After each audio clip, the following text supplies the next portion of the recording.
Selamat datang saudara-saudari. Hari ini kita mahu belajar mengenai kaedah penyembuhan. Ya. Ada banyak kaedah penyembuhan daripada Tuhan. Kerana Tuhan ada banyak cara untuk menyembuhkan manusia. Ya. Dia boleh menggunakan corak-corak yang berbeza untuk menyembuh kita. Ya. Dan dia tak akan membuat kesalahan bila dia mahu menyembuh kita, ya, kerana dia tahu kebaikan untuk kita, kerana dia mencipta manusia. Itulah kita serahkan kepada dia untuk menyembuhkan kita. Ya, mari kita melihat cara-cara kaedah penyembuhan. Ya. Pertama yang kita mau belajar adalah cara natural. Ya. Cara semula jadi. Ya. Kita tahu bahawa Tuhan adalah Tuhan yang mencipta segalanya. Ya, pada hari ke-6 sahaja dia mencipta manusia. Ya, dia sudah membuat segala benda bersedia untuk manusia. Ya, dan kita tahu badan kita pun adalah satu ciptaan yang menakjubkan. Ya, kerana kalau diberi kesempatan, ya, badan kita boleh menyembuhkan sendiri, boleh disembuhkan sendiri, ya, kerana sel-sel di dalam badan kita ini sangat menakjubkan, kerana ini dicipta oleh Tuhan. Ya, satu benda yang ada di dalam darah manusia, ya, adalah fibrin. Ya, adalah satu protein di dalam darah kita. Ya, dia akan bila terdapat kelukaan, ya, dia fibrin ini adalah protein yang boleh pergi kepada luka itu dan dia akan menggunakan cara untuk menghentikan darah itu supaya dia tidak keluar. Ya, dia sekat darah itu. Ya. Dan kita tahu juga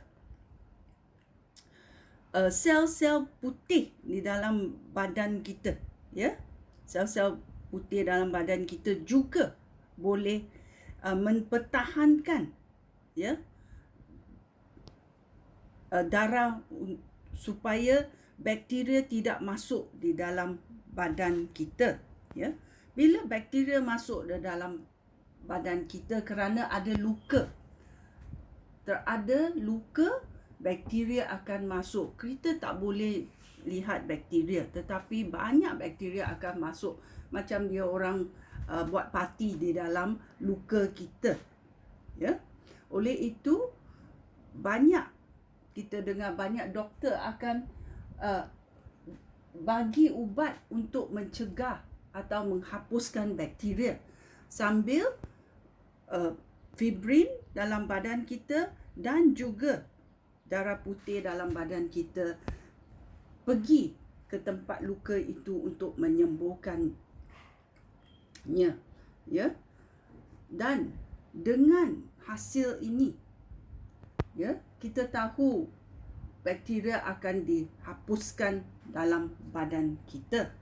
Ya, ini penting kita tahu kerana badan kita adalah badan yang dicipta oleh Tuhan. Dan kalau ada luka, kesakitan, imun sistem tak baik, adalah benda yang abnormal. Ya, bila kita sakit, kita jadi letih lesu.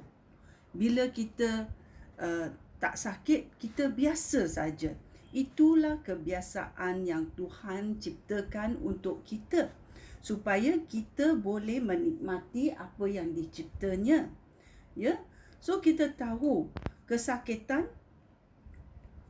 adalah abnormal. Itulah datangnya immune body system, supaya ia boleh hapuskan bakteria ataupun gejala-gejala jahat keluar daripada badan kita.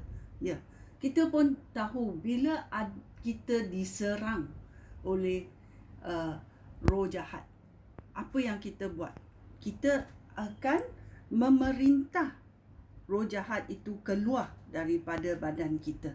Ya, seperti juga sel-sel di dalam badan kita juga akan datang untuk membunuh bakteria-bakteria supaya badan kita segah semula, supaya badan kita pulih semula.